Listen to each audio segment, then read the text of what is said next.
दारुल देवबंद में शेख उल हदीस थे हजरत मौलाना हुसैन अहमद मदनी रहमतुल्लाह अलैह। अंग्रेज उनसे डरता था बहुत ज्यादा, पूरे मुल्क में जाकर अंग्रेजों को ललकार, डरते नहीं थे, शेर की तरह दहाड़ते थे।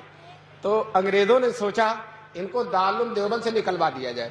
अगर ये दारुल देवबंद से निकल जाएंगे तो एक तो दारुल देवबंद का स्टेज बहुत बड़ा और दूसरे इनकी शख्सियत बहुत बड़ी, दोनों मिलकर बड़ी ताकत हो जाती है और हमें नुकसान बहुत होता। कम से कम इनको दारुल से निकलवा दिया जाए ताकि इनकी आवाज में जोर न रहे, कम से कम दारुल के शेख उल हदीस तो नहीं रहेंगे। लेकिन चूंकि दारुल देवबंद अंग्रेजों से एक पैसा नहीं लेता था तो अंग्रेज उस पर कोई आर्डर भी नहीं दे सकता था। हैदराबाद के नवाब जो अंग्रेजों के तरफदार थे, अंग्रेजों से मिले हुए थे, अंग्रेजों ने हैदराबाद के नवाब को आमादा किया कि आप दारुल देवबंद में चंदा देते हैं, आपका असर और रसूख है, आप अपने असर और रसूख को इस्तेमाल करके मौलाना मदनी जो हमारे सबसे बड़े मुखालिफ हैं दारुल देवबंद से उनको निकलवा दीजिए। यह हैदराबाद के नवाब से अंग्रेजों ने कहा। नवाब ने न आओ देखा न तो इतना लंबा खत लिखा और दारुल देवबंद के मोहतमीम हकीमुल इस्लाम कारी तैयब साहब रहमतुल्लाह अलैह थे।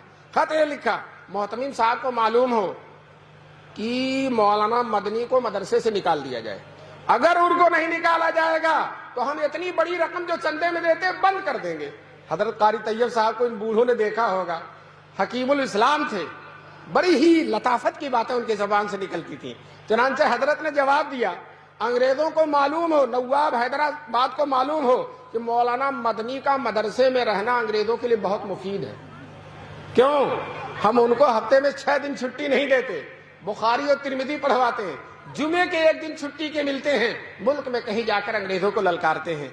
तो अगर हमने उनको मदरसे से निकाल दिया तो उनका पूरा हफ्ता खाली हो जाएगा और जब पूरा हफ्ता खाली होगा तो एक दिन के बजाय 7 दिन हफ्ते में मुखालफत करेंगे और जब 7 दिन मुखालफत करेंगे तो अंग्रेज को अगर 7 साल में जाना तो 1 ही साल में जाना पड़ जाएगा। इसलिए अंग्रेजों की भी भलाई इसी में है कि शेर को पिंजड़े में बंद रखा जाए और मौलाना को मदरसे में। ये कारी तैयब साहब ने जवाब लिखा। कुछ दिनों के बाद शेख उल इस्लाम हजरत मदनी को मालूम हुआ तो दफ्तर एहतमाम में तशरीफ लाए। हजरत कारी तैयब साहब से कहा, कारी साहब मेरे बारे में क्या खत आया और आपने क्या जवाब दिया? तो कारी साहब ने कहा, खत हैदराबाद का खत और अपना जवाब शेख मदनी के सामने रख दिया।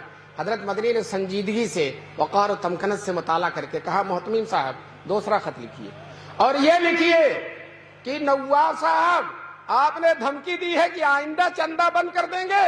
हम आपसे कहते हैं कि अब तक साल से जितना चंदा दिया आपने, सारे चंदे की फहरिस्त भेज दीजिए, आपकी सारी रकम वापस कर दी जाएगी। आइंदा देना तो दूर की बात है, आपकी सारी रकम वापस कर दी जाएगी।